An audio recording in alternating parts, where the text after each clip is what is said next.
where the mind is without fear and the head is held high, where knowledge is free.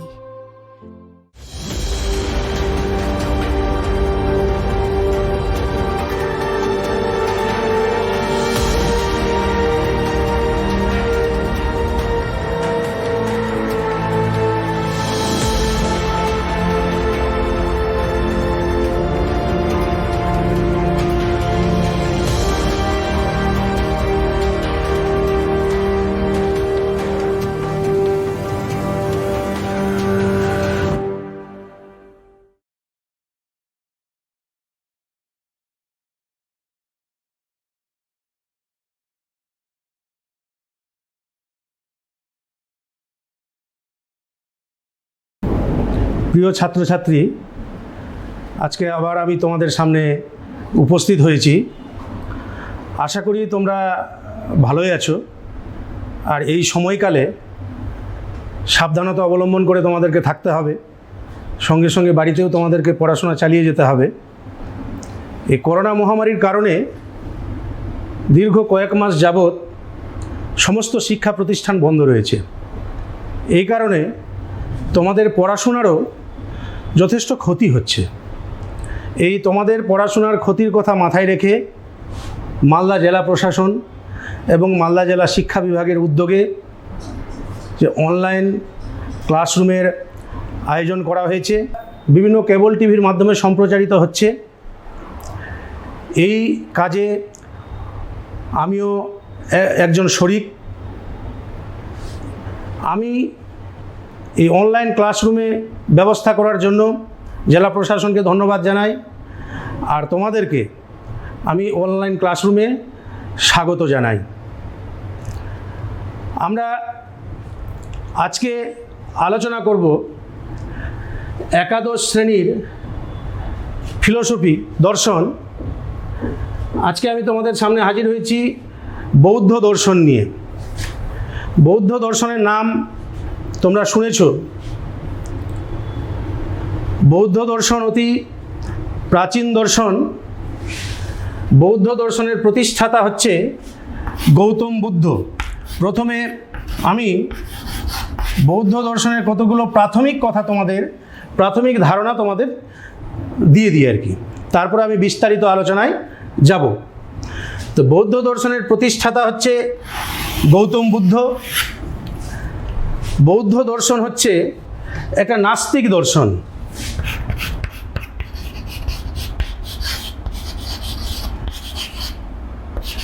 তোমাদের দর্শনের যেদিন প্রথম class হয়েছিল, সেই ক্লাসে তোমাদের আলোচনা করা হয়েছিল যে ভারতীয় দর্শনকে দুটো ভাগে ভাগ করা হচ্ছে, একটা আস্তিক দর্শন এবং একটা নাস্তিক দর্শন।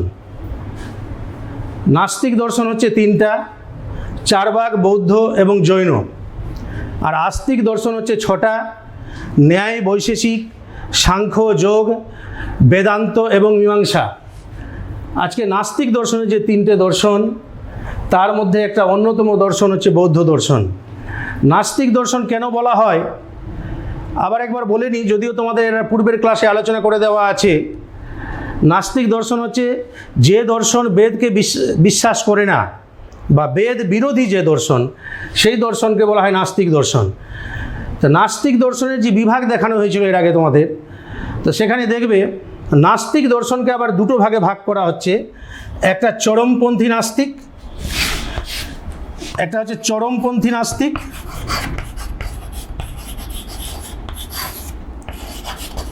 চরমপন্থী নাস্তিক, আর একটা হচ্ছে নরমপন্থী।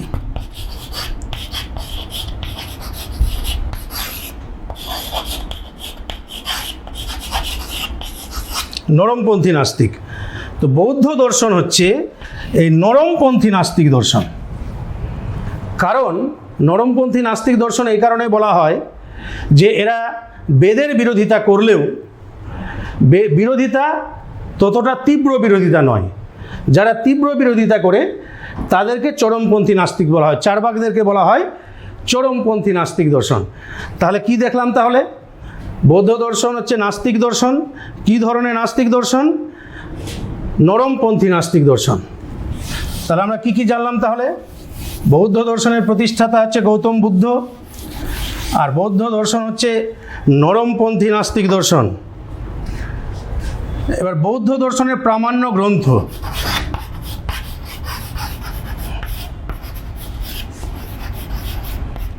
প্রামাণ্য গ্রন্থ হচ্ছে ত্রিপিটক।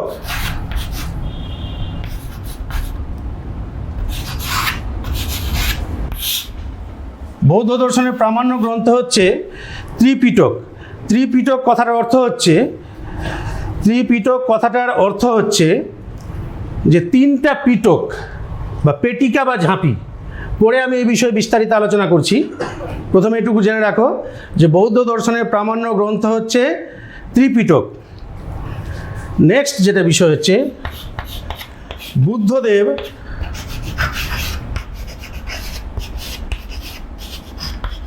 ছিলেন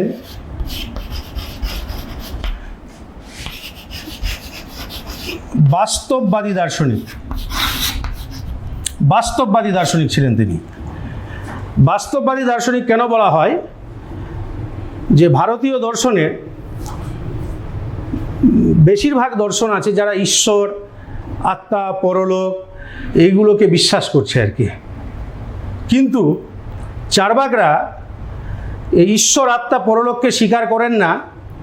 তারা মানুষের দুঃখ দুর্দশাকে মোচন করবার জন্য বুদ্ধদেব যে বাস্তব যে সিচুয়েশন, মানুষ যে দুঃখে বসবাস করছে, সেই দুঃখকে কিভাবে, দুঃখ থেকে মানুষকে মুক্তি ঘটানো যায়, সেই বিষয় নিয়ে বৌদ্ধ দর্শনের মূল আলোচ্য বিষয়। সেই কারণে বুদ্ধদেবকে বলা হচ্ছে, বৌদ্ধ দর্শনকে বলা হচ্ছে বাস্তববাদী, বাস্তববাদী দর্শন। এরপর নেক্সট আলোচ্য বিষয় হচ্ছে চারটি আর্য সত্য। বৌদ্ধ দর্শনে আমরা দেখতে পাবো যে চারটি আর্য সত্যের আলোচনা রয়েছে। বুদ্ধদেব আধ্যাত্মিক সাধনার ফলে চারটি সত্যজ্ঞান লাভ করেছিলেন। সেই চারটি সত্যজ্ঞানকে বলা হচ্ছে চারটি আর্য সত্য। সেই চারটা আর্য সত্য হচ্ছে দুঃখ আছে, দুঃখের কারণ আছে, দুঃখের নিবৃত্তি আছে, দুঃখ নিবৃত্তির উপায় আছে। এরপর নেক্সট হচ্ছে দার্শনিক তত্ত্বের আলোচনা।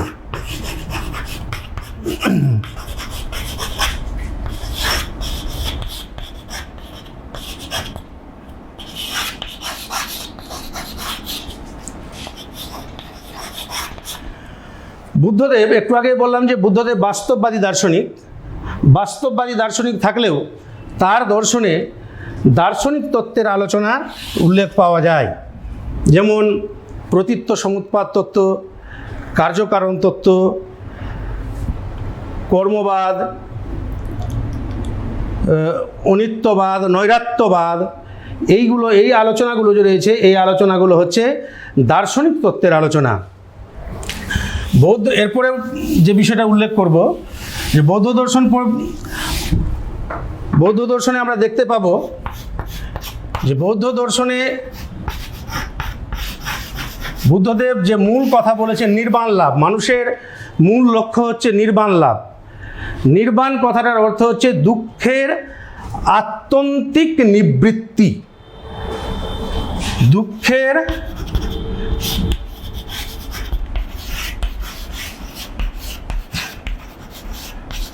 আত্যন্তিক নিবৃত্তিকে বলা হচ্ছে নির্বাণ, অর্থাৎ দুঃখ থেকে চিরমুক্তি।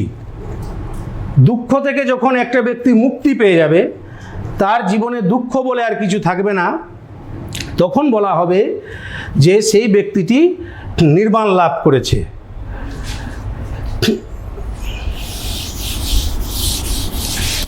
আরেকটা গুরুত্বপূর্ণ জিনিস বৌদ্ধ দর্শনে আমরা দেখতে পাবো যে প্রমাণ।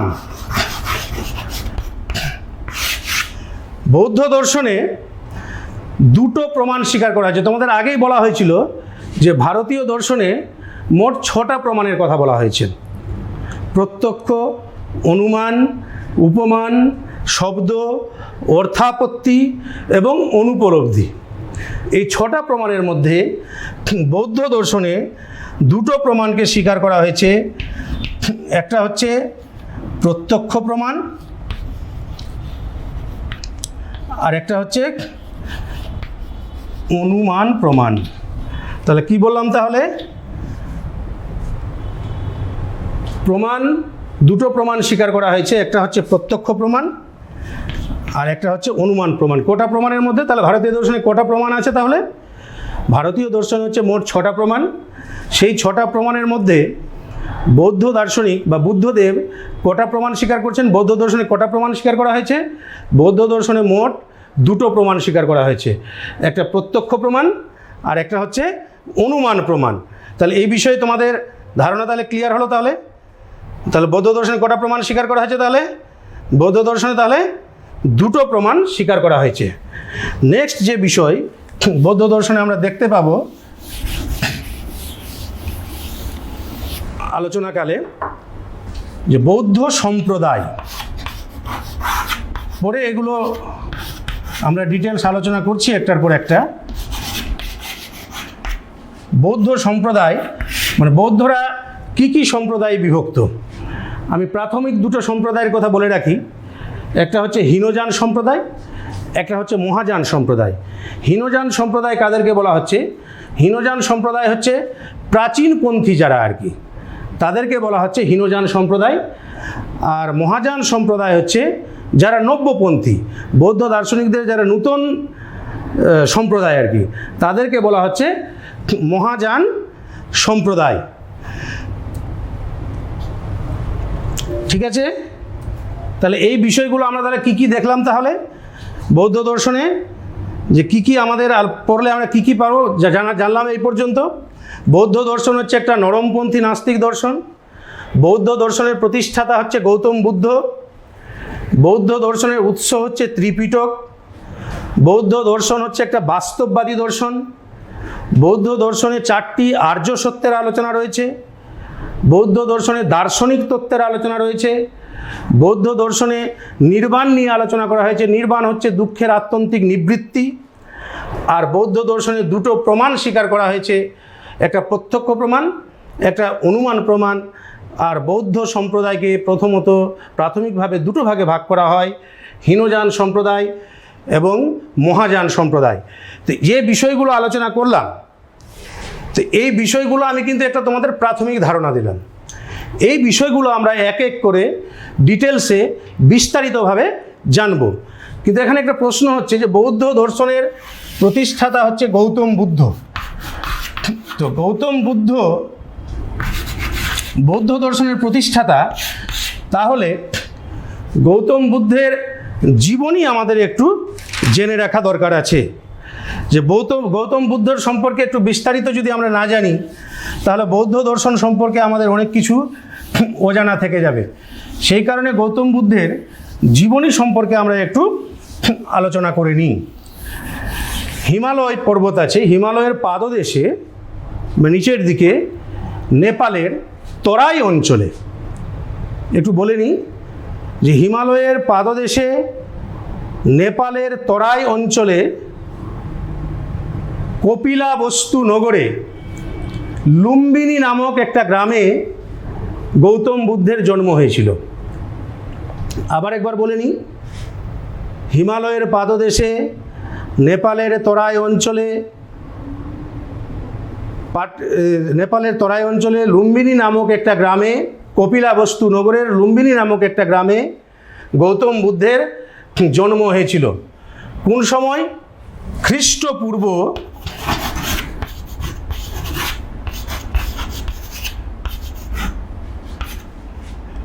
6ষ্ঠ শতকের মধ্যভাগে।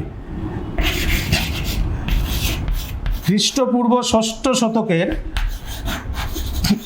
মধ্যভাগে গৌতম বুদ্ধের জন্ম হয়েছিল। সেটা সালটাকে আনুমানিক হিসাবে ধরা হয় আর কি 563 খ্রিস্টপূর্বাব্দ। যদিও এই সালটাকে সঠিক হিসাবে মেনে নেওয়া হয় না, তাও আনুমানিক একটা পাওয়া গেছে একটা তথ্য, যে তথ্যে উল্লেখ রয়েছে যে খ্রিস্টপূর্ব ষষ্ঠ শতকের মধ্যভাগ অর্থাৎ 563 খ্রিস্টপূর্বাব্দে গৌতম বুদ্ধের জন্ম হয়। তার যে জন্ম হয়েছিল তার বংশটার নাম ছিল শাক্য বংশ। শাক্য বংশের এক অভিজাত পরিবারে জন্ম হয়েছিল, একটা বড় পরিবারে জন্ম হয়েছিল তার। শাক্য বংশের এক অভিজাত পরিবারে তার জন্ম হয়েছিল। তার পিতার নাম হচ্ছে শুদ্ধোধন এবং মাতার নাম মায়া দেবী। কি বললাম? পিতার নাম শুদ্ধোধন, মাতার নাম মায়া দেবী। ছোটবেলায় তাকে নাম রাখা হয়েছিল সিদ্ধার্থ। ছোটবেলায় তার নাম ছিল সিদ্ধার্থ, তোমরা জানো অনেকেই। আর তার নামের পূর্বে নামের সঙ্গে যুক্ত আছে গৌতম। বুদ্ধ নামটা পরে হয়েছে, সেই বিষয়ে তোমাদের ব্যাখ্যা দিচ্ছি। বুদ্ধ নামটা পরবর্তীতে তার নামের সঙ্গে বুদ্ধ যুক্ত হয়েছে। বুদ্ধ শব্দের অর্থ হচ্ছে জ্ঞানী, সেটা আমি পরে ব্যাখ্যা করছি। তো তার প্রথমে নাম রাখা হয়েছিল সিদ্ধার্থ, আরেকটা তাকে নামে ডাকা হতো গৌতম বলে। এই গৌতম নামের একটা তাৎপর্য রয়েছে, তোমরা হয়তো অনেকে জেনে থাকতে পারো। তার এক বিমাতা ছিল বা মাসি বলা হয় তাকে, বিমাতা, তার নাম হচ্ছে গৌতমী। এই গৌতমী থেকে তার নামটা গৌতম হয়েছে। মানে সিদ্ধার্থকে যে কোলেপিঠে মানুষ করেছিল আর কি, তার মায়ের থেকে বেশি অবদান ছিল তার বিমাতা গৌতমীর আর কি। সেই কারণে তাকে তার নামের সঙ্গে গৌতম নামটা যুক্ত হয়েছিল। সিদ্ধার্থ বা গৌতম বলা হতো ছোটোবেলায় তাকে। তো তার যখন জন্ম হওয়ার পর তার যখন নামকরণ করা হবে আর কি, তো সেই সময় তাদের বাড়িতে একজন জ্যোতিষী এসেছিলেন। জ্যোতিষী তাকে দেখে বলেছিলেন যে এই ছেলে বড় হয়ে এক প্রতাপশালী রাজা হবে, বিখ্যাত রাজা হবে, নচেত এক বিখ্যাত সন্ন্যাসী হবে আর কি। মানে কিন্তু তার বাবা মায়ের ইচ্ছা ছিল যে গৌতম রাজা হোক আর কি। কিন্তু জ্যোতিষী যেহেতু বলে দিল যে সে হয়তো একটা বড় রাজা হতে পারে, বিখ্যাত রাজা হতে পারে, অথবা সে একজন সন্ন্যাসী হতে পারে, সেই কারণে তার মনের ভিতরে, তার বাবা মায়ের মনের ভিতরে, তার বাবার মনের ভিতরে একটা সংশয় কাজ করত, যাতে আমার ছেলে এই অতুল ঐশ্বর্য ধন সম্পদ ছেড়ে যাতে কোনোভাবেই সন্ন্যাস গ্রহণ না করে। সেই কারণে তার প্রাসাদের মধ্যে, প্রাসাদ থেকে তাকে সেরকমভাবে বাইরে বেরোতে দিতে সমস্ত রকম ব্যবস্থা তার প্রাসাদের মধ্যেই করা হয়েছিল, সমস্ত রকম ব্যবস্থা। এবং কিন্তু তার বাবা মা তাকে লক্ষ্য করেছিল যে তার মন ছোটবেলা থেকেই একটু উদাসীন প্রকৃতির ছিল, অন্যদের মতো ছিল না, একটু উদাসীনতা লক্ষ্য করা যেত। সেই কারণে তার বাবার ভিতরে একটা সংশয় কাজ করত। সেই কারণে তিনি যাতে সংসারী হন আর কি, সেই কারণে তাকে খুব অল্প বয়সে, মাত্র 16 বছর বয়সে, 16 বছর বয়সে তার বিয়ে দিয়ে দেওয়া হয়। তার স্ত্রীর নাম হচ্ছে যশোধরা। কিছুদিনের মধ্যে তাদের একটা সন্তান জন্মগ্রহণ করে, সেই সন্তানের নাম হচ্ছে রাহুল। পরবর্তীকালে তার পিতা তাকে রাজকার্য অর্পণ করবে, এই কারণে তিনি তার গুরুদের কাছে শিক্ষা গ্রহণ করতে লাগলেন যে কিভাবে আমি রাজকার্য পরিচালনা করব। তার বাবার কাছে একদিন বললেন যে আমি নগর পরিভ্রমণে বেরোবো, নগর পরিভ্রমণে বেরোবো। রথে চেপে তিনি নগর পরিভ্রমণে বেরোলেন। তার রথের সারথি ছিল ছন্দক। তিনি ঘুরতে ঘুরতে দেখতে পেলেন একজন বৃদ্ধ মানুষ লাঠি নিয়ে খুব কষ্টে হেঁটে হেঁটে যাচ্ছে আর কি। লোকটার যে প্রচণ্ড কষ্ট তার ভিতরে কিন্তু অনুভব হয়েছিল। আবার কিছু দূর গেছে, যেতে যেতে যেতে যেতে দেখতে পেলেন একজন অত্যন্ত রোগে আক্রান্ত মানুষ একদম চরম কষ্টে ছটফট করছে। আবার তিনি যাত্রা শুরু করলেন। যেতে যেতে যেতে যেতে কিছুক্ষণ পরে দেখতে পেলেন একজন মানুষ মারা গেছে। তাকে কাঁধে করে হরিনাম হরিনাম বলতে বলতে তাকে শ্মশানে নিয়ে যাওয়া হচ্ছে। আবার কিছু দূর যাওয়ার পর তিনি দেখতে পেলেন একজন সন্ন্যাসীকে। তো এই যে বিষয়গুলো তিনি দেখতে পেলেন, তা এই বিষয়গুলো, এই ঘটনাগুলো দেখে তার মানসিক অবস্থার পরিবর্তন ঘটল। তিনি এই বিষয়গুলো নিয়ে তার সারথি ছন্দকের সঙ্গে আলোচনা করলেন যে মানুষ যে এত দুঃখ কষ্টের মধ্য দিয়ে কেন জীবন অতিবাহিত করছে, মানুষের জীবনে এত দুঃখ কেন? তার সারথি বলেছিলেন যে মানুষের জীবনটাই হচ্ছে দুঃখময় আর কি। এইখান থেকে তার মানসিক অবস্থার পরিবর্তন ঘটে। তিনি মনে মনে ঠিক করে নিলেন যে এইভাবে রাজা হয়ে জীবন কাটানোর চেয়ে আমি যদি কোনোভাবে যদি মানুষের দুঃখকে যদি উন্মোচন করতে পারি, দুঃখ থেকে যদি মুক্তি দিতে পারি মানুষকে, তাহলে আমাদের জীবনের এটাই হবে শ্রেয়। তখন তিনি সিদ্ধান্ত করে ফেললেন যে না, আমি এভাবে রাজকার্য পরিচালনা করব না, সংসার জীবন পরিচালনা করব না, আমি এই সংসার পরিত্যাগ করে আমি সন্ন্যাস গ্রহণ করব এবং সন্ন্যাসে তপস্যার মাধ্যমে আমি যদি জ্ঞান অর্জন করতে পারি কিভাবে মানুষের মুক্তি পাওয়া যাবে, মানুষকে দুঃখ থেকে মুক্তি দিতে পারবো, সেটাই হবে আমার জীবনের শ্রেয়। তার বয়স যখন 29 বছর বয়স, একদিন রাত্রিবেলা তার স্ত্রী, পুত্র, পিতা, মাতা, রাজত্ব সব কিছুকে ছেড়ে রাত্রিবেলা তিনি বাড়ি থেকে বেরিয়ে গেলেন। বেরিয়ে একটা আশ্রমে গিয়ে সেখানে সন্ন্যাস গ্রহণ করলেন। সন্ন্যাস গ্রহণ করে সেখানকার মুনি ঋষিদের সঙ্গে আলোচনা করে তিনি কঠোর তপস্যায় নিমগ্ন হলেন। চলে গেলেন তিনি বুদ্ধগয়ায়। প্রথমে তিনি নীলাঞ্জনা নদীর তীরে তপস্যা শুরু করেন। তো প্রথমে তিনি যে তপস্যা শুরু করেছিলেন, তপস্যার পদ্ধতি তিনি অবলম্বন করেছিলেন যে মানুষকে যদি মুক্তি দিতে হয় তাহলে ভোগ বিলাসের মধ্যে না থেকে কৃচ্ছ সাধনের মাধ্যমে, কৃচ্ছ সাধন মানে সমস্ত কিছুকে পরিত্যাগ করে, সমস্ত রকম ভোগ বিলাস পরিত্যাগ করে কৃচ্ছ সাধনের মাধ্যমে তিনি তপস্যা শুরু করলেন। দীর্ঘ 6 বৎসর কাল তিনি তপস্যা করেছিলেন। এই যে কৃচ্ছ সাধন, খাওয়া দাওয়া থেকে শুরু করে কোনো কিছুই তিনি ঠিকভাবে গ্রহণ করছেন না। যতটা পারে পরিত্যাগ করা যায় সেই চেষ্টা করতে লাগলেন। এতে দেখা গেল কি, তার শরীর ভেঙে পড়ল, তার তপস্যায় আর মনোযোগ নেই। তখন তিনি সিদ্ধান্ত করলেন যে না, এই কৃচ্ছ সাধনের মাধ্যমে যদি আমি তপস্যা করি তাহলে কিন্তু কোনো পথ আমি খুঁজে পাবো না।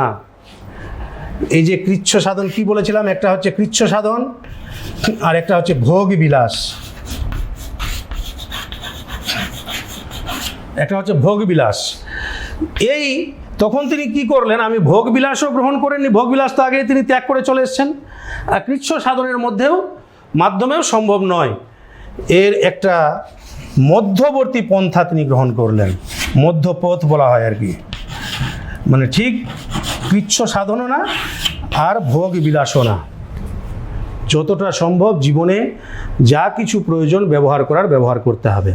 ভোগ বিলাসের মধ্যে না গিয়ে তিনি বৌদ্ধগয়ায় একটা অশ্বত্থ বৃক্ষের নিচে বসে তিনি তপস্যা করতে লাগলেন। তপস্যা করলেন 59 দিন তপস্যা করার পর তিনি বোধি জ্ঞান লাভ করলেন।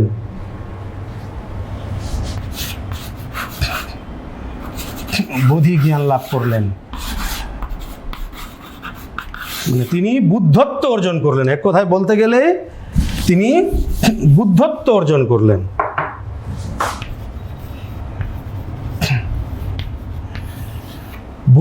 বুদ্ধ কথার অর্থ হচ্ছে জ্ঞানী। অর্জন করে তিনি মানুষকে কিভাবে মুক্তি দেওয়া যাবে দুঃখ থেকে, সেই মুক্তির পথ তিনি উন্মোচন করে ফেললেন। তিনি 4টা সত্যের সন্ধান পেলেন এখানে, যেটাকে বলা হচ্ছে 4টি আর্য সত্য। 4টি সত্যের সন্ধান পেলেন। 4টি আর্য সত্য। দুঃখ আছে মানুষের জীবনে, দুঃখের নিবৃত্তি আছে, দুঃখের কারণ আছে, দুঃখটা কি বিভিন্ন নির্দিষ্ট কারণে হয় এবং এই দুঃখ থেকে নিবারণ করা যায় দুঃখকে, এবং সেই দুঃখ নিবারণ করবার কতগুলো পথ তিনি আবিষ্কার করে ফেললেন। এবং এই পথ যদি কেউ অবলম্বন করে তাহলে সে নির্বাণ লাভ করবে, দুঃখ থেকে তার চিরমুক্তি ঘটবে। এই সত্যটা তিনি অনুধাবন করলেন, এবং এই সত্য অনুধাবন করার পর অন্য সন্ন্যাসীদের ক্ষেত্রে কিভাবে দেখা যায় যে অরণ্য, বনে, জঙ্গলে তারা জীবন যাপন করে আর কি, কিন্তু বুদ্ধদেব অরণ্যে, বন, জঙ্গলে জীবনযাপন না করে তিনি লোকালয়ে ফিরে আসলেন। লোকালয়ে ফিরে এসে তার শিষ্যদের সঙ্গে এই বোধিসত্ত্ব জ্ঞান, 4টি আর্য সত্যের জ্ঞান তিনি বিতরণ করলেন, এবং তিনি ভারতবর্ষে ঘুরে ঘুরে পরিভ্রমণ করে করে এবং তার শিষ্যদেরকেও কিছু দায়িত্ব দিলেন, করে করে তিনি বিভিন্ন জায়গায় ভারতবর্ষের এই বৌদ্ধ ধর্ম প্রচার করতে শুরু করলেন। শুধু তাই না, এই বৌদ্ধ ধর্ম যে শুধুমাত্র তিনি ভারতবর্ষে প্রচার করেছিলেন তাই না, ভারতবর্ষের বাইরে ব্রহ্মদেশ, মালয়, সুমাত্রা, জাভা, তিব্বত, নেপাল, কোরিয়া, জাপান, বিভিন্ন জায়গায় তিনি বৌদ্ধ ধর্ম প্রচার করেছিলেন। এবং এই বৌদ্ধ ধর্ম একদিন ধীরে ধীরে মানে বিশ্ব ধর্মে পরিণত হয় আর কি, বিশ্ব ধর্মে পরিণত হয়, ইউনিভার্সাল রিলিজিয়ান, বিশ্ব ধর্মে পরিণত হয়। তো এবার আমরা এই যে বুদ্ধদেবের যে জীবনী আমি আলোচনা করলাম, এই বুদ্ধদেবের জীবনীকে একটা ভিডিও ক্লিপের মাধ্যমে তোমাদেরকে দেখাবো। একটু প্রজেক্টরের দিকে তোমরা লক্ষ্য রাখো, সেই ভিডিও ক্লিপটা দেখবে। আচ্ছা দেখো, বুদ্ধদেবের জীবনী, এখানে যে ছবিটা প্রজেক্টরে দেখানো হচ্ছে এটা গৌতম বুদ্ধের ছবি। এবার তোমরা লক্ষ্য রাখবে যে গৌতম বুদ্ধের জীবনী যেটা আমি আলোচনা করলাম সেটা ভিডিও ক্লিপিংয়ের মাধ্যমে দেখানো হচ্ছে। তোমরা একটু লক্ষ্য রাখো, প্রজেক্টরের পর্দায় গৌতম বুদ্ধের ছবি।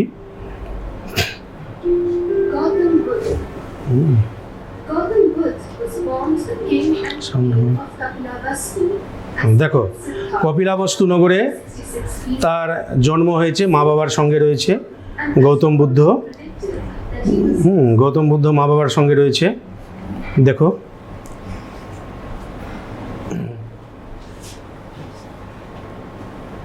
দেখো এটা তার যে বিমাতা গৌতমী, তার হাত ধরে রয়েছে সিদ্ধার্থ। সিদ্ধার্থ তার গুরুর কাছ থেকে শিক্ষা গ্রহণ করছে।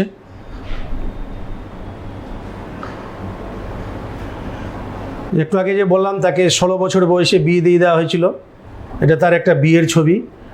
তার স্ত্রী যশোধরা সারথী ছন্দকের সঙ্গে নগর পরিভ্রমণে বেরিয়েছিলেন, কপিলাবস্তু নগরে। নগরে গিয়ে তিনি দেখতে পেলেন একটা বৃদ্ধ মানুষ চরম কষ্টে চলছে, একটা অসুস্থ মানুষ দেখতে পাচ্ছ, একটু খেয়াল করে দেখো। একটা অসুস্থ রোগাক্রান্ত মানুষ কাতর যন্ত্রণায় ছটফট করছে। তারপরে একটা ছবি দেখতে পাচ্ছ যে একজন মানুষ মারা গেছে, তাকে কাঁধে করে শ্মশানে নিয়ে যাওয়া হচ্ছে।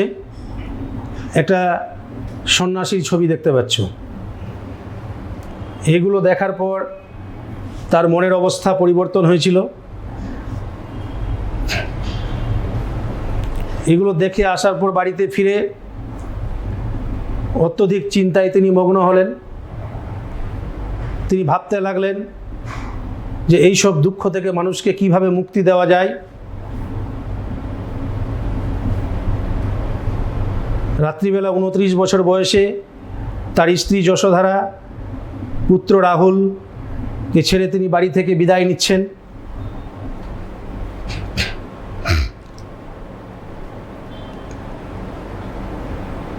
এখানে একটা দেখতে পাচ্ছ, বাড়ি থেকে বেরিয়ে তিনি এক জায়গায় বসে তিনি ভাবছেন একই কথা, কিভাবে মানুষের দুঃখ থেকে মুক্তি দেওয়া যায়।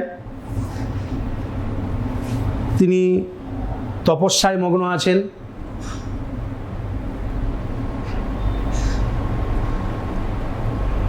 তপস্যা করার পর 4টি আর্য সত্যের জ্ঞান যে তিনি লাভ করলেন, সেই জ্ঞানটা তিনি তার শিষ্যদের মধ্যে বিতরণ করছেন, যাতে শিষ্যরা মানুষের কাছে গিয়ে কিভাবে মানুষকে দুঃখ থেকে মুক্তি দেওয়া যায় সেই কথাগুলো বলতে পারে।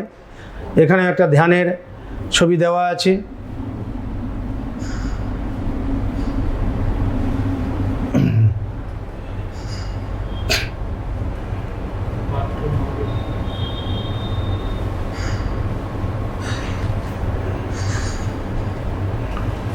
মানুষকে মুক্তি পেতে গেলে যে পথগুলো অবলম্বন করতে হবে, 8টা পথের কথা বলা হয়েছে। এই 8টা পথের নামগুলো তোমরা দেখতে পাচ্ছ এখানে ইংরেজিতে দেওয়া আছে, আমি বাংলায় তোমাদেরকে ব্যাখ্যা করে দেবো একটু পরে। এখানে অজন্তা ইলোরার ছবি দেওয়া আছে। অজন্তা ইলোরায় যে বৌদ্ধ যে বিভিন্ন কারুকার্য রয়েছে, সেই কারুকার্যের উল্লেখটা করা হলো এখানে। আবার এটা বৌদ্ধের মূর্তির ছবি দেওয়া হয়েছে এখানে।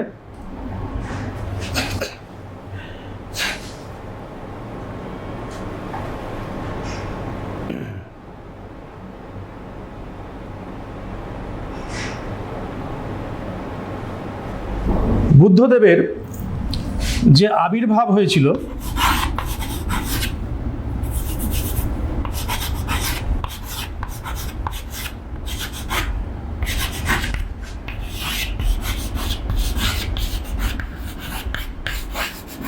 বুদ্ধদেবের যে আবির্ভাব হয়েছিল একটা চরম সন্ধিক্ষণে তার আবির্ভাব হয় আর কি। ভারতবর্ষের মানুষ তখন দুটো চিন্তাধারায় প্রভাবিত ছিল। একটা হচ্ছে মীমাংসা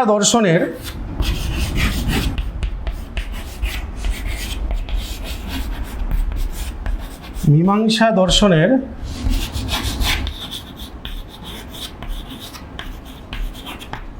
যাগযজ্ঞের চিন্তাধারা,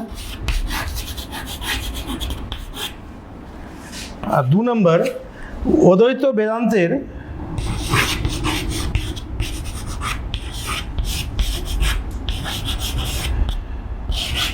বেদান্তের নির্গুণ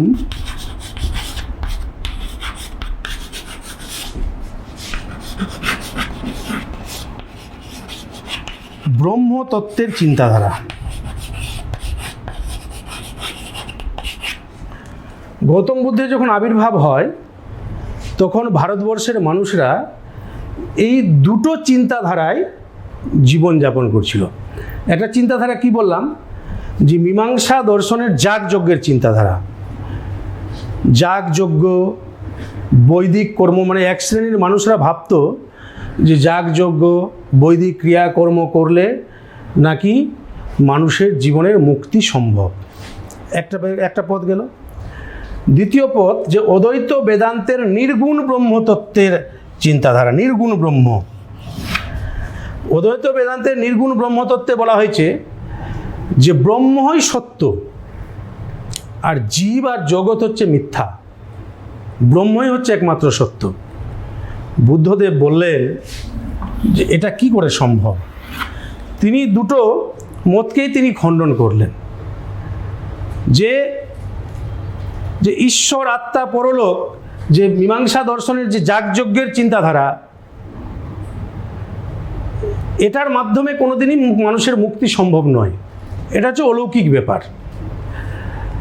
আর অদ্বৈত বেদান্ত যে নির্গুণ ব্রহ্মতত্ত্বের কথা বলছেন ব্রহ্ম হচ্ছে সৎ, জগৎ আর জীব হচ্ছে মিথ্যা। তো জগৎ আর জীব যদি মিথ্যা হয় তাহলে কিভাবে সম্ভব। এই কারণে তিনি বললেন যে মানুষের জীবনের যে বর্তমান যে সমস্যা দুঃখ, এটাই হচ্ছে দুঃখ হচ্ছে বাস্তব সমস্যা। এই কারণে কিন্তু বৌদ্ধ দর্শনকে বলা হয় বাস্তববাদী দর্শন। মানুষের জীবনের দুঃখ মুক্তিটাই হচ্ছে প্রধান। এই কারণে তিনি এই দুটো চিন্তাধারা থেকে বেরিয়ে তিনি অন্য একটা চিন্তাধারার আবিষ্কার করলেন।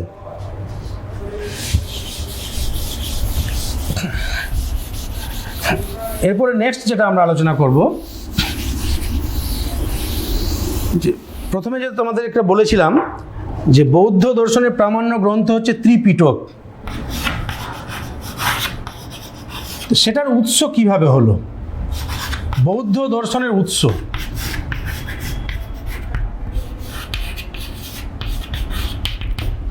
বুদ্ধদেব নিজে কিন্তু কোনো গ্রন্থ রচনা করে যাননি। 4টি মহান সত্য জ্ঞান লাভ করার পর তিনি কি করলেন? তিনি সেই কথাগুলোকে তার শিষ্যদের কাছে পালি ভাষায় ব্যাখ্যা করতেন। পালি ভাষায় ব্যাখ্যা করতেন এবং সেই উপদেশগুলো তিনি দিতেন যে কিভাবে জীবের মুক্তি সম্ভব, মানুষের মুক্তি সম্ভব। তো বুদ্ধদেবের মৃত্যুর পর তার শিষ্যরা ভাবলেন যে বুদ্ধদেবের এই উপদেশগুলোকে গ্রন্থাকারে লিপিবদ্ধ করে রাখা দরকার এবং তারা সেই লিপিবদ্ধের কাজ শুরু করলেন। গ্রন্থ রচনার পর সেখানে কোন মতটা বুদ্ধের সঠিক মত আর কোন মতটা বুদ্ধের সঠিক মত নয় সেটা আলোচনা করার জন্য রাজগৃহ বলে একটা জায়গা আছে, সেই রাজগৃহে একটা বৌদ্ধ সম্মেলন আহ্বান করলেন।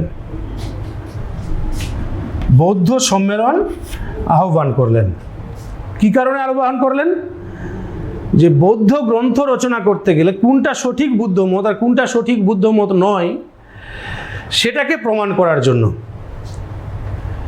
সেখানে দেখা গেল বিশেষ করে সে বুদ্ধদেবের একটা প্রাচীন, বলতে গেলে যে বুদ্ধদেবের পুরাতন শিষ্য আর কি, তার নাম হচ্ছে পুরাণ।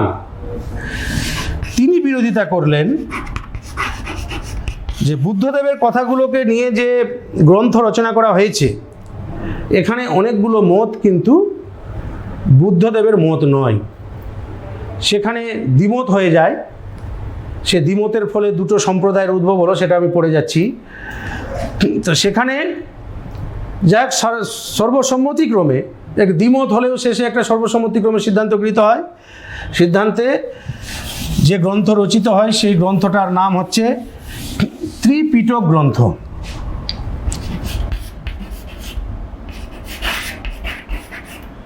ত্রিপিটক, ত্রি কথার অর্থ হচ্ছে 3 আর পিটক কথার অর্থ হচ্ছে পেটিকা বা ঝাঁপি বা এটাকে বাস্কেট বলা হয়। মানে 3টা পেটিকা, মানে 3টে গ্রন্থ। সহজ কথায় যদি বলা হয় যে 3টি গ্রন্থ, সেই 3টে গ্রন্থ কি কি? একটা হচ্ছে বিনয় পিটক,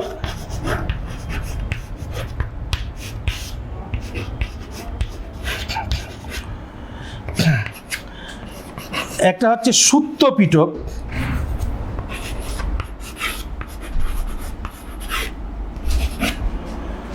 আর একটা হচ্ছে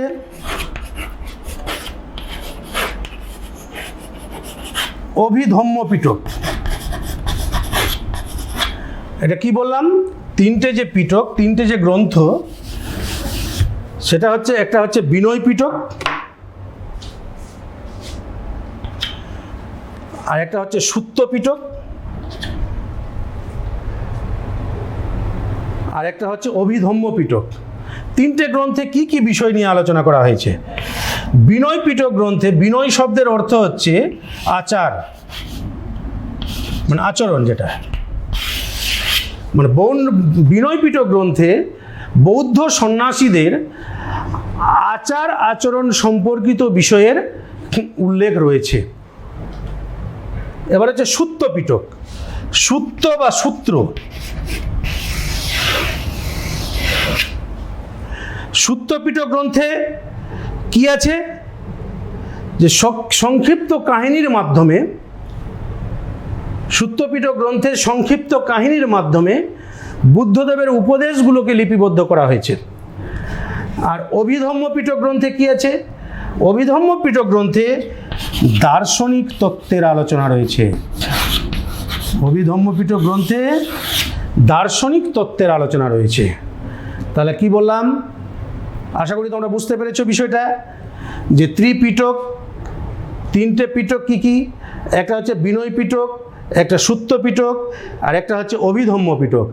বিনয় পিটক গ্রন্থে বৌদ্ধ সন্ন্যাসীদের আচার আচরণ সম্পর্কিত বিধি নিষেধের উল্লেখ রয়েছে। সুত্ত পিটক গ্রন্থে সংক্ষিপ্ত কাহিনীর মাধ্যমে বুদ্ধদেব যে উপদেশগুলো শিষ্যদেরকে দিয়েছিলেন, সেই বুদ্ধদেবের উপদেশগুলো কাহিনী আকারে লেখা রয়েছে। আর অভিধম্ম পিটক গ্রন্থে দার্শনিক তত্ত্বের আলোচনা রয়েছে। তাহলে ক্লিয়ার? তাহলে বুঝতে পারলে? এবার আমরা একটু এই ত্রিপিটকের বিভিন্ন বিষয়গুলো আর দেখানোর জন্য, গ্রন্থগুলোকে দেখানোর জন্য এবার একটু তোমরা চোখ রাখো প্রজেক্টরের দিকে। আচ্ছা, দেখো যে ত্রিপিটক গ্রন্থের কথা যে বলা হলো, ত্রিপিটক বইয়ের একটা ছবি দেওয়া আছে। এই যে ত্রিপিটক, এখানে তিনটে বইয়ের ছবি দেওয়া আছে।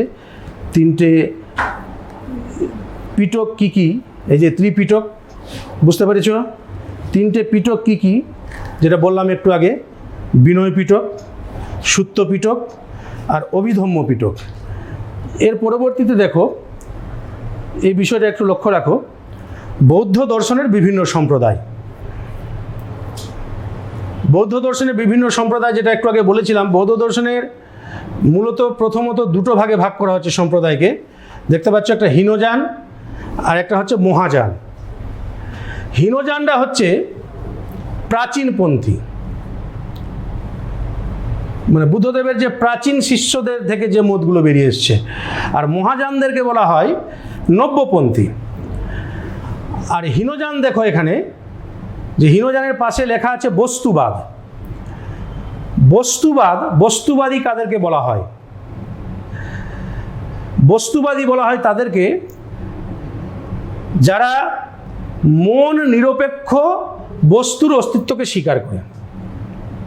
মন নিরপেক্ষ বস্তুর অস্তিত্ব মানে একটা বস্তুর স্বাধীন অস্তিত্বকে যারা স্বীকার করে তাদেরকে বলা হয় বস্তুবাদী দার্শনিক। আর মহাযান হচ্ছে ভাববাদী দার্শনিক।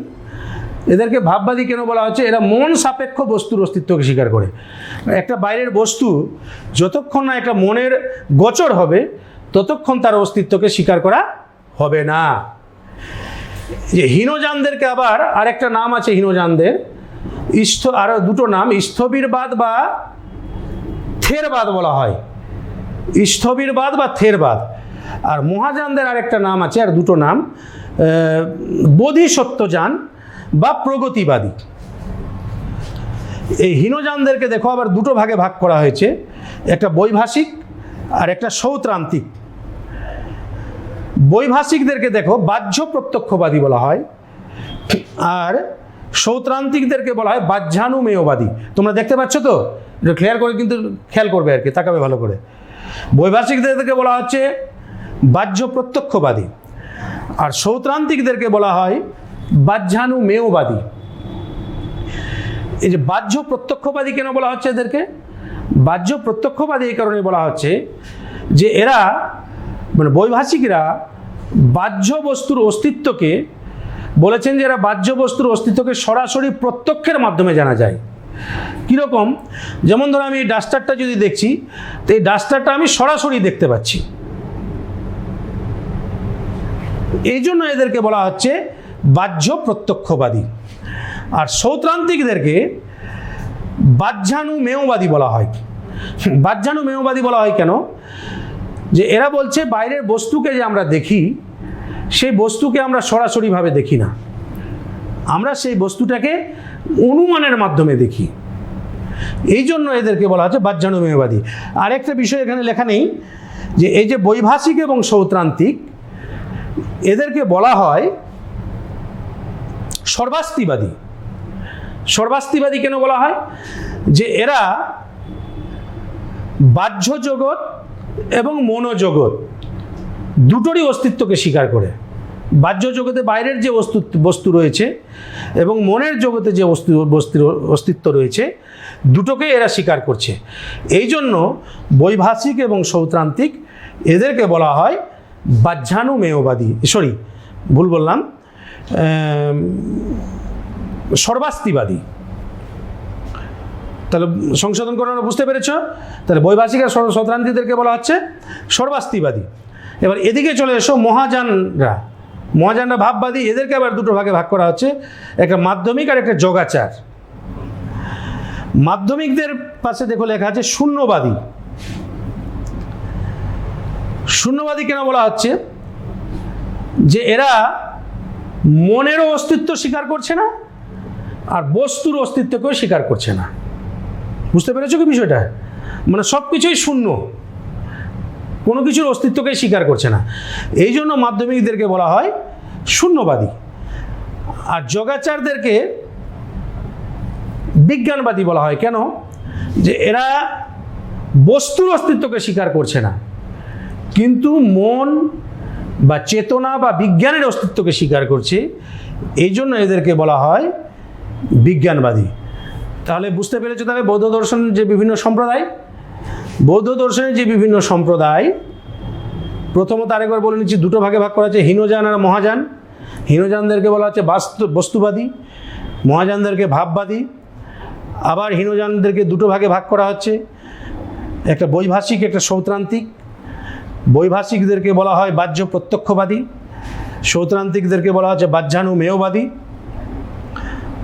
যদি এখান থেকে ধরো মনে করো প্রশ্ন আসলো যে বৈভাষিকদের বাহ্য প্রত্যক্ষবাদী বলা হয় কেন, তাহলে লিখবে তোমরা, বৈভাষিকরা যেহেতু বলেছেন যে বাহ্য বস্তুর অস্তিত্বকে সরাসরি প্রত্যক্ষের মাধ্যমে জানা যায়, সেই কারণে এদের বাহ্য প্রত্যক্ষবাদী বলা হয়।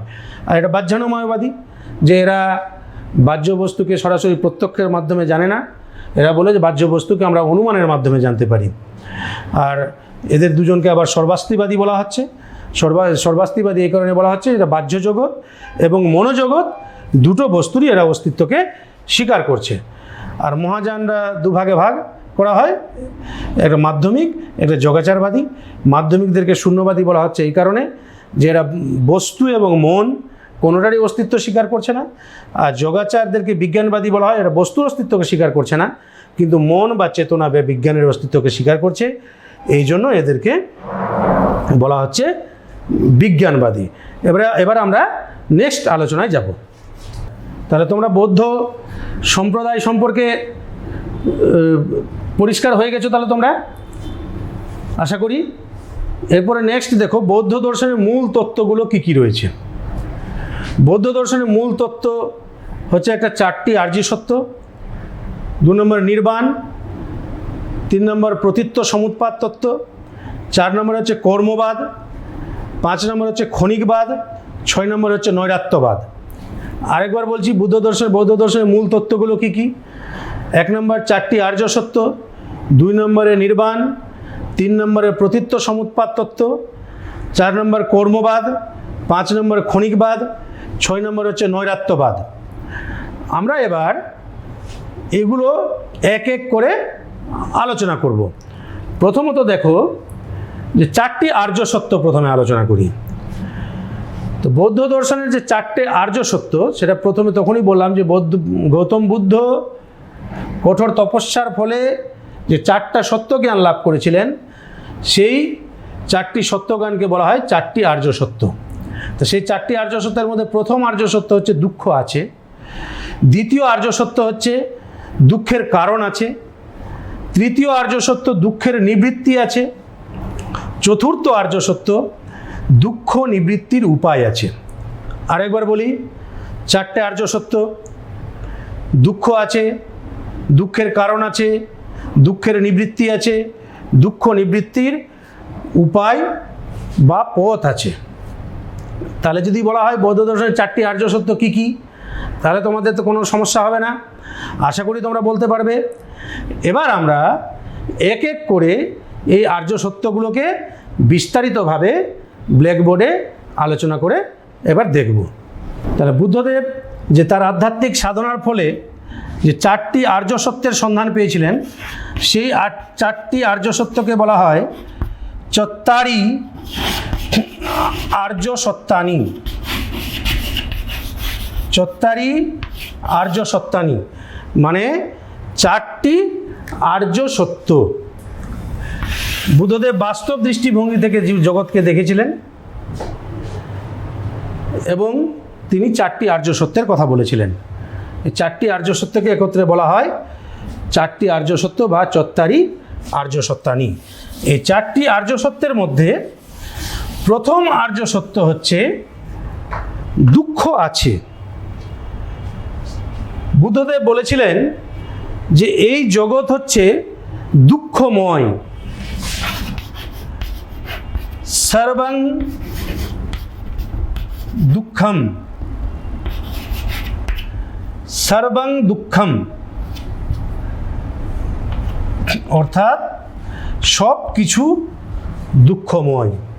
এটা বুদ্ধদেব উপলব্ধি করেছেন। এই জগতে সব কিছুই দুঃখময়। কীরকমভাবে? জন্ম দুঃখ, মৃত্যু দুঃখ, জরাবেধি দুঃখ, প্রিয় বিচ্ছেদ দুঃখ, অপ্রিয় সংযোগ দুঃখ, যেটা আমি চাই না সেটা পেয়ে গেলে দুঃখ, আর যেটা আমি চাই সেটা না পেলেও দুঃখ। তার মানে এই জগৎ হচ্ছে দুঃখময়। যেমন আমি একটা উদাহরণ দিই, যেমন ধরো একটা বাচ্চা যখন জন্মগ্রহণ করে, যে দেখবে জন্মগ্রহণ করার সঙ্গে সঙ্গে ওই বাচ্চা শিশুটা কিন্তু কাঁদে না, হাসে না, সে বাচ্চা শিশুটা কিন্তু কাঁদে। তো সেই কথাটার অর্থটা কি? সেই বাচ্চা শিশুটা এই পৃথিবীতে যে জন্মগ্রহণ করলো, সে দুঃখ ভোগ করার জন্যই কিন্তু জন্মগ্রহণ করলো। এই জন্য জন্মের সঙ্গে সঙ্গে সে কাঁদে। আবার একটা মানুষ যখন তার জীবন অতিবাহিত করার পর যখন মৃত্যু মুখে পতিত হয়, মারা যায় যখন, তো মরার পরে দেখবে অন্যান্যরা কাঁদে। সেও যে চলে গেল, যাওয়ার সময় কিন্তু সবাইকে দুঃখ দিয়ে গেল। আর ও যখন জন্মগ্রহণ করলো, ও কিন্তু নিজে দুঃখ পেয়ে জন্মগ্রহণ করলো। এই কারণে বুদ্ধদেব বলেছেন যে সর্বং দুঃখম। তাহলে ক্লিয়ার হয়েছে তাহলে প্রথম আর্য সত্যটা, যে প্রথম আর্য সত্যে কী বলা হলো? যে এই জগৎ হচ্ছে দুঃখময়। সর্বং দুঃখম, জন্ম দুঃখ, মৃত্যু দুঃখ, জরা ব্যাধি দুঃখ, প্রিয় বিচ্ছেদ দুঃখ, অপ্রিয় সংযোগ দুঃখ, যেটা আমি চাই সেটা না পেলে দুঃখ, যেটা চাই না সেটা পেলে দুঃখ, ইত্যাদি আর কি।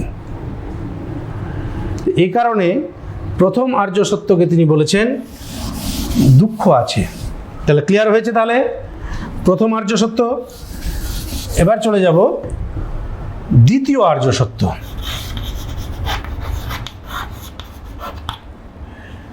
দ্বিতীয় আর্য সত্য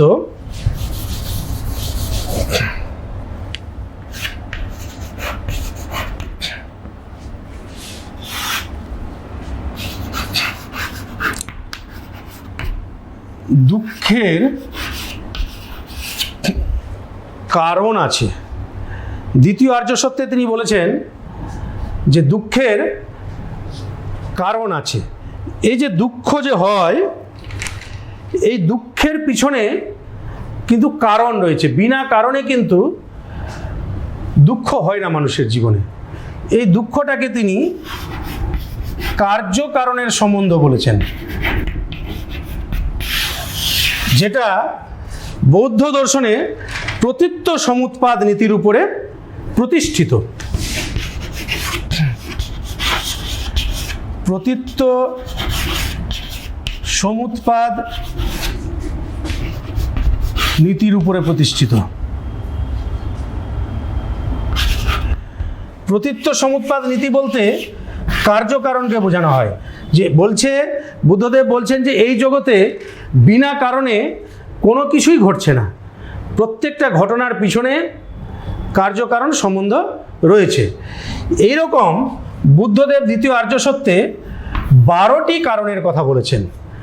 এই 12টি কারণ হচ্ছে অবিদ্যা, সংস্কার, বিজ্ঞান, নামরূপ, সরায়তন, স্পর্শ, বেদনা, তৃষ্ণা, উপাদান, ভব, জাতি, জরামরণ।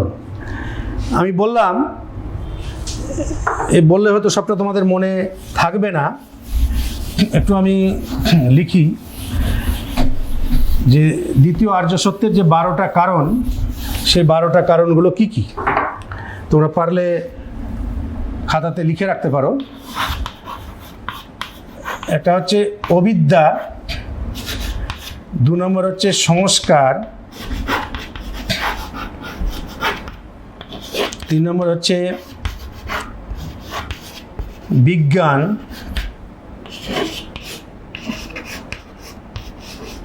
নামরূপ,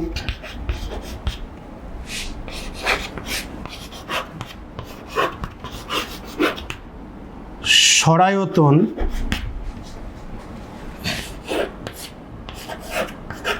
বুঝতে পারছো তোমরা তো? দেখো, পারলে লিখে নিবে। স্পর্শ,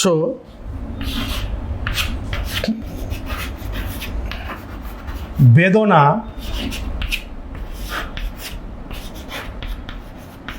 তৃষ্ণা,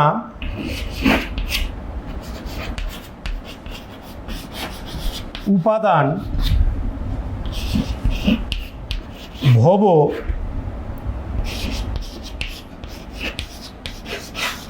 জাতি,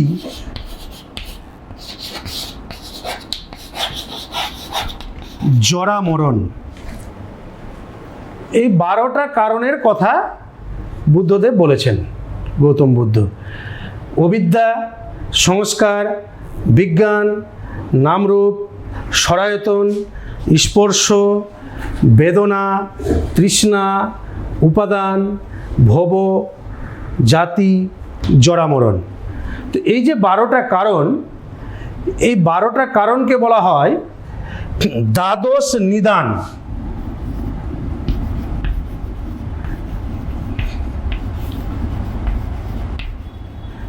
বা দ্বাদশ শৃঙ্খল।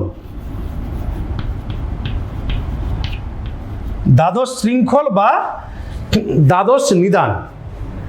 দ্বাদশ মানে 12টা, শৃঙ্খল মানে হচ্ছে 12টা কারণ একটার পর একটা শৃঙ্খলে আবদ্ধ রয়েছে। তো এই অর্থগুলোর একটু, এই শব্দগুলোর একটু অর্থ বিশ্লেষণ করা দরকার আর কি। যে অর্থ যদি বিশ্লেষণ যদি না করা হয়, তাহলে কিভাবে এই কারণগুলো একের পর এক যুক্ত রয়েছে, মানে একটা কারণের জন্য একটা কিছু ঘটছে আর কি। প্রত্যেকটা কারণ কিন্তু অঙ্গাঙ্গিভাবে জড়িত রয়েছে। যে দেখো, শেষে যে 12 নম্বর কারণ আছে জরা মরণ। জরা মরণ কথাটার অর্থ হচ্ছে, জরা মানে রোগ ব্যাধি, মরণ মানে হচ্ছে মৃত্যু। তো জরা মরণটা কেন হয়? এখানে দেখো জাতিটা কথার অর্থ হচ্ছে যে জন্ম আছে বলে কিন্তু জরা মৃত্যুটা হচ্ছে। জন্ম যদি না থাকতো তাহলে কিন্তু জরা মৃত্যু কিন্তু হতো না। তাহলে জন্মটা কেন হচ্ছে? দেখো, তার আগে দেখো ভব কথার অর্থ হচ্ছে যে পুনর্জন্মের ইচ্ছা আছে বলে কিন্তু জন্মটা হচ্ছে। এবার পুনর্জন্মের ইচ্ছাটা কেন হচ্ছে? দেখো, তার আগে আছে উপাদান, মানে বিষয়াসক্তিটা কেন? আমার বিষয়ের প্রতি একটা আসক্তি আছে, যে এই বিষয়টা আমি পেলে, এই জিনিসটা পেলে আমার ভালো হতো বলেই কিন্তু পুনর্জন্মের ইচ্ছা আছে। বিষয়ের প্রতি ইচ্ছাটা কেন হচ্ছে? তৃষ্ণা আছে বলে। তৃষ্ণা কথার অর্থ হচ্ছে ভোগের ইচ্ছা। ভোগের ইচ্ছাটা কেন হচ্ছে? যে বেদনা আছে বলে। বেদনা মানে হচ্ছে ইন্দ্রিয়ানুভূতি। ইন্দ্রিয়ের অনুভূতি আছে বলে কিন্তু ভোগের ইচ্ছাটা হচ্ছে। এবার ইন্দ্রিয়ানুভূতিটা কেন হচ্ছে? স্পর্শ হচ্ছে যে বিষয়ের সঙ্গে ইন্দ্রিয়ের সংযোগ। এই যে ব্ল্যাকবোর্ডটা দেখছি, এই বিষয়টার সঙ্গে আমার ইন্দ্রিয়ের সংযোগ ঘটছে। সেটা কেন ঘটছে? যে সরায়তন আছে বলে। সরায়তন মানে হচ্ছে যে 6টা ইন্দ্রিয়, চক্ষু, কর্ণ, নাসিকা, জিহ্বা, ত্বক এবং মন, 6টা ইন্দ্রিয়। তো 6টা ইন্দ্রিয় কেন আছে? যে নামরূপ মানে হচ্ছে দেহ এবং মনের সংগঠন আছে বলে 6টা ইন্দ্রিয় আছে। এবার দেহ ও মনের সংগঠন কেন আছে? যে বিজ্ঞান। বিজ্ঞানটা হচ্ছে যে চেতনা, চেতনা আছে বলে কিন্তু দেহ মনের সংগঠন আছে। চেতনা যদি না থাকতো তাহলে দেহ মনের সংগঠন থাকতো না, সেটা জড় পদার্থ হয়ে যেত। এবার চেতনা কেন আছে? যে পূর্বজন্মের অভিজ্ঞতার কিছু ছাপ আছে। পূর্বজন্মের অভিজ্ঞতার কিছু ছাপ আছে কেন? যে অবিদ্যা, মানে মূল কারণ হচ্ছে এই অবিদ্যা। অবিদ্যা কথাটার অর্থ হচ্ছে যে প্রকৃত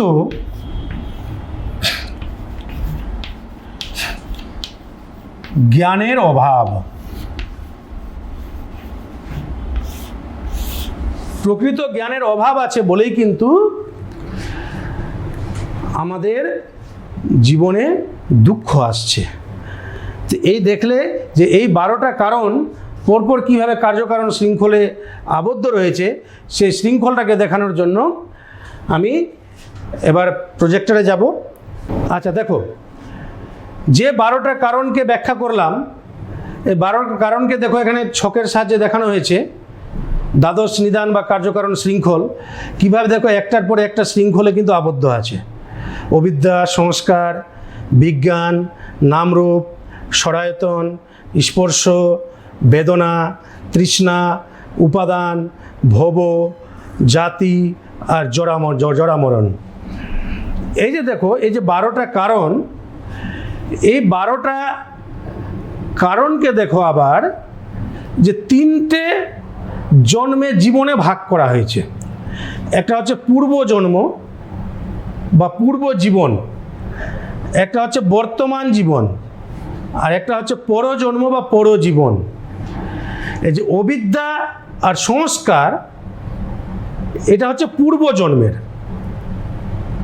সে পূর্বজন্মে অবিদ্যা এবং সংস্কার মনের ভিতরে আছে বলে আমাদের বর্তমান জীবনে এই কারণগুলোর সৃষ্টি হচ্ছে। এই যে বিজ্ঞান, নামরূপ, সরায়তন, স্পর্শ, বেদনা, তৃষ্ণা, উপাদান, ভব, এই 8টা কারণকে, বিজ্ঞান থেকে ভব পর্যন্ত 8টা কারণকে বর্তমান জীবনে বলা হয়েছে। এগুলো বর্তমান জীবনে ঘটে, আর এগুলো বর্তমান জীবনে ঘটে বলে পরবর্তী জীবনে জন্ম হয়, আর জন্ম হলে আবার দুঃখ ভোগ হয়। তো এই যে 12টা কারণ, এই 12টা কারণকে একসঙ্গে বলা হয় ভবচক্র। ভবচক্র কেন বলা হয়? এগুলো চক্রাকারে ঘুরতে থাকে। দেখো এই স্লাইডটাতে দেখো তোমরা, এটা ভবচক্র। 3টে জীবন বলা হয়েছে। একটা অতীত জীবনে কি বলা হয়েছিল? অবিদ্যা আর সংস্কার। এবার বর্তমান জীবনে দেখো নামরূপ, বিজ্ঞান, নামরূপ, সরায়তন, স্পর্শ, বেদনা, তৃষ্ণা, উপাদান, ভব, জাতি, জরামরণ। এই যে 12টা কারণ, এই 12টা কারণ মানুষের জীবনে অতীত, বর্তমান এবং ভবিষ্যৎ 3টে কালে চক্রাকারে ঘুরতে থাকে। এই কারণে একে বলা হচ্ছে ভবচক্র। এবং এই ভবচক্রের কারণে কিন্তু মানুষের জীবনে দুঃখ ঘটছে। এই 12টা কারণের যে মূল কারণ যে অবিদ্যা, অবিদ্যা হচ্ছে প্রকৃত জ্ঞানের অভাব বা 4টি চার্য সত্য সম্পর্কে যে জ্ঞানের যে অভাব, এই অভাবটার জন্যই কিন্তু আমাদের জীবনে দুঃখ আসছে এবং আমরা জীবনে দুঃখ ভোগ করছি।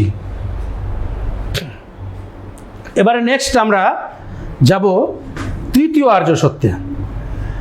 তৃতীয় আর্য সত্যটা কি আছে? তৃতীয় আর্য সত্য যে দুঃখের নিবৃত্তি আছে। বুদ্ধদেব বলেছেন যে এই যে 12টা কারণ, এই 12টা কারণের মধ্যে যে আমাদের যে মূল কারণ অবিদ্যা, যে প্রকৃত জ্ঞানের অভাব, সেটাকে যদি আমরা দূর যদি করতে পারি তাহলে আমরা দুঃখ থেকে মুক্তি পাব এবং আমাদের জীবনে আমরা নির্বাণ লাভ করব। ভবিষ্যতে আর জন্মগ্রহণ করতে হবে না, আমরা দুঃখ থেকে মুক্তি পাব। এবার নেক্সট হচ্ছে চতুর্থ আর্য সত্য। চতুর্থ আর্য সত্যে বলেছেন যে চতুর্থ আর্য সত্য কি আছে? যে দুঃখ থেকে মুক্তির উপায়ের কথা তিনি বলেছেন আর কি। যে এই উপায়ের কথা তিনি 8টে পথের কথা বলেছেন। সে 8টে পথ কি কি সেগুলোকে একসঙ্গে বলা হয় অষ্টাঙ্গিক মার্গ। সে 8টা পথ হচ্ছে, দেখো, সম্যক দৃষ্টি দেখতে পাচ্ছ, সম্যক সংকল্প, সম্যক বাক, সম্যক কর্মান্ত, সম্যক আজীব, সম্যক ব্যায়াম, সম্যক স্মৃতি আর সম্যক সমাধি। এই 8টা কি, যে চতুর্থ আর্য সত্যে যে বলা হয়েছে যে দুঃখ নিবৃত্তির উপায় বা পথ আছে, এই উপায় পথকে বলা হচ্ছে, একসঙ্গে 8টা পথ আছে, এই জন্য একে বলা হচ্ছে অষ্টাঙ্গিক মার্গ। এই 8টা মার্গ হচ্ছে সম্যক দৃষ্টি, সম্যক সংকল্প, সম্যক বাক, সম্যক কর্মান্ত, সম্যক আজীব, সম্যক ব্যায়াম, সম্যক স্মৃতি আর সম্যক সমাধি। তো 8টা পথ কোনটার কি মানে বা কিভাবে বিশ্লেষণ, আমি এটা একটু ব্ল্যাকবোর্ডে তোমাদের আলোচনা করছি, তোমরা একটু লক্ষ্য রাখো, ব্ল্যাকবোর্ডের দিকে লক্ষ্য রাখো। দেখো, তোমাদের যে প্রজেক্টরে যে তোমরা দেখলে যে অষ্টাঙ্গিক মার্গ, বুদ্ধদেবের যে চতুর্থ আর্য সত্য দুঃখ নিবৃত্তির উপায় বা পথ বা মার্গ আছে। তো দুঃখ থেকে মুক্তি লাভ করতে গেলে এই 8টা পথ যদি অবলম্বন করে তাহলে দুঃখ থেকে মুক্তি পাওয়া যাবে। তো এই 8টা পথ হচ্ছে সম্যক দৃষ্টি, সম্যক সংকল্প, সম্যক বাক, সম্যক কর্মান্ত, সম্যক আজীব, সম্যক ব্যায়াম, সম্যক স্মৃতি, সম্যক সমাধি। আমি একটা একটা করে আলোচনা করছি, তোমরা একটু খেয়াল করো। প্রথমত হচ্ছে সম্যক দৃষ্টি। সম্যক দৃষ্টি কথাটার অর্থ কি? সম্যক দৃষ্টি বলতে বৌদ্ধ দর্শনে যা বোঝানো হয়েছে যে বুদ্ধদেব নির্দেশিত যে 4টি আর্য সত্য, দুঃখ আছে, দুঃখের কারণ আছে, দুঃখের নিবৃত্তি আছে এবং দুঃখ নিবৃত্তির উপায় বা পথ আছে। তো এই 4টা আর্য সত্য সম্পর্কে যে যথার্থ জ্ঞান যদি থাকে তাহলে সেটাকে বলা হচ্ছে সম্যক দৃষ্টি। আর সম্যক কথার অর্থ হচ্ছে সৎ, মানে সৎ দৃষ্টি বলতে পারো, সৎ দৃষ্টি, সৎ সংকল্প, সৎ বাক, সৎ কর্মান্ত ইত্যাদি আর কি। তাহলে সম্যক দৃষ্টি কি বলা হলো, বোঝা গেল। সম্যক দৃষ্টি কথার অর্থ হচ্ছে যথার্থ জ্ঞান। কিসের যথার্থ জ্ঞান? যে বুদ্ধদেব যে 4টি আর্য সত্যের কথা বলেছেন, সেই 4টি আর্য সত্য সম্পর্কে যথার্থ জ্ঞানকে বলা হচ্ছে সম্যক দৃষ্টি। 2 নম্বর, সম্যক সংকল্প। সম্যক সংকল্প কথার অর্থ কি? সংকল্প বলতে কি বোঝানো হয়? যে কোনো কিছু যে করার যে দৃঢ় প্রতিজ্ঞাবদ্ধ, যে আমি এই কাজটা করবই, যে দুঃখ থেকে আমি মুক্তি পাবই, এই পথগুলো আমি অবলম্বন করবই, যতই কষ্ট হোক না কেন। এই যে মনের মধ্যে যে একটা দৃঢ় প্রতিজ্ঞা, সেটাকে বলা হচ্ছে সম্যক সংকল্প। ক্লিয়ার হয়েছে? তাহলে বুঝতে পেরেছ? নেক্সট 3 নম্বর হচ্ছে সম্যক বাক। সম্যক বাক মানে হচ্ছে সৎ কথা, মানে সংযত কথাবার্তা, সদা সত্য কথা বলতে হবে, মিথ্যা কথাকে পরিহার করতে হবে, সেটা হচ্ছে সম্যক বাক। এরপর হচ্ছে সম্যক কর্মান্ত। সম্যক কর্মান্ত বলতে বোঝানো হচ্ছে কাজ, মানে সৎ কাজ। আমি যে কোনো কাজ করব না কেন, সেই কাজটা যাতে সৎ কাজ হয়, সেটা যাতে কোনো মতে অসৎ কাজ আমি অনুসরণ না করি, অসৎ পথ যাতে আমি অনুসরণ না করি, সেটাকে বলা হচ্ছে সম্যক কর্মান্ত। 5 নম্বর দেখো সম্যক আজীব। আজীব কথাটার অর্থ হচ্ছে জীবিকা নির্বাহ। আমরা যে জীবিকা নির্বাহ করব, সেই জীবিকা নির্বাহের পথ হবে আমাদের সৎ পথ। মানে জীবিকা নির্বাহের জন্য পশু হত্যা করা যাবে না, চুরি করা যাবে না, ছিনতাই ডাকাতি ইত্যাদি অসৎ কোনো কাজে জীবিকা নির্বাহ, পয়সা উপার্জন করে জীবিকা নির্বাহ করা যাবে না। 6 নম্বর হচ্ছে সম্যক ব্যায়াম। সম্যক ব্যায়াম বলতে এখানে কিন্তু শারীরিক ব্যায়ামের কথা কিন্তু বলা হয়নি, এখানে সম্যক ব্যায়ামের কথা বলা হয়েছে যে আমি আমার মন থেকে অসৎ চিন্তাকে সবসময় দূরে রাখব এবং অসৎ চিন্তার উৎপত্তি যাতে আমার মনে না হয় সেই সময় সদা সতর্ক থাকতে হবে। আর কি, তার সঙ্গে সঙ্গে সবসময় সৎ চিন্তা করতে হবে। আর মনের মধ্যে কিভাবে সৎ চিন্তার আবির্ভাব ঘটানো যায় সেই চেষ্টাটা সবসময় করতে হবে। এটাকেই বলা হচ্ছে সম্যক ব্যায়াম। আবার একবার বলছি, তাহলে সম্যক ব্যায়ামটা কি? যে মনের মধ্যে কোনো সময় অসৎ চিন্তা করা যাবে না এবং অসৎ চিন্তার উদয় যাতে না হয় সেই বিষয়টা সবসময় মনে রাখতে হবে। সবসময় মনের মধ্যে সৎ চিন্তা করতে হবে, আর সৎ চিন্তা, নতুন নতুন সৎ চিন্তার আবির্ভাব কীভাবে করা যায় সেই বিষয়টাকে লক্ষ্য রাখতে হবে। এবার হচ্ছে সম্যক স্মৃতি। সম্যক স্মৃতিটা কি? মানে স্মরণে রাখা। যে প্রথমেই বলা হয়েছিল 4টি আর্য সত্যের যে জ্ঞান, সেই 4টি আর্য সত্যের জ্ঞান কোনো মতেই কিন্তু ভুলে গেলে চলবে না, সেটাকে সবসময় মনে রাখতে হবে। ঠিক আছে, নেক্সট 8 নম্বর হচ্ছে সম্যক সমাধি। শেষ মার্গ হচ্ছে সমাধি। আমরা যদি এই পথগুলো যদি আমরা মেনে চলি সঠিকভাবে, তাহলে একজন ব্যক্তি সমাধি লাভ করবে, মানে সে নির্বাণ লাভ করবে। নির্বাণ কথার অর্থ আগেই বলেছিলাম। নির্বাণ মানে হচ্ছে দুঃখের আত্যন্তিক নিবৃত্তি, অর্থাৎ দুঃখ থেকে চিরমুক্তিকে বলা হচ্ছে নির্বাণ, যেটা বৌদ্ধ দর্শনের যে মূল লক্ষ্য, একটা মানুষের নির্বাণ লাভ করা। তাহলে এটা ক্লিয়ার হয়েছে তোমাদের? তাহলে এখান থেকে যে কোনো ধরনের প্রশ্ন আসলে তোমাদের কোনো অসুবিধা হবে না। যে অষ্টাঙ্গিক মার্গ কি, তাহলে আজকে বৌদ্ধ দর্শনের যে আলোচনা হলো, তাহলে তোমাদের মোটামুটি সেই সম্পর্কে স্পষ্ট ধারণা হয়েছে। এবার যে বিষয়টা একটু বলে নিব আর কি, যে এখান থেকে কিন্তু কোনো বড় প্রশ্ন থাকছে না। এখান থেকে তোমাদের কোশ্চিন থাকবে, তোমাদের মাল্টিপল চয়েস কোশ্চিন থাকবে 1 নম্বরের 4টা কোশ্চিন, আর এসএকিউ কোশ্চিন থাকবে 1 নম্বরের 2 নম্বর, মোট 6 নম্বরের কোশ্চিন থাকবে। এখানে কোনো বড় কোশ্চিন আসবে না। যে কয়েকটা কোশ্চিনের নমুনা আমি তোমাদের প্রজেক্টরে দেখিয়ে দিচ্ছি, তোমরা একটু দেখে নাও। দেখো, যে তোমরা দেখতে পাচ্ছ এখানে কয়েকটা কোশ্চিন আমি দিয়েছি, প্রশ্ন। যে বৌদ্ধ দর্শনের প্রতিষ্ঠাতাকে, আশা করি তোমাদের অসুবিধা হবে না। গৌতম বুদ্ধ। বৌদ্ধ দর্শনে কয়টি প্রমাণ স্বীকার করা হয়েছে?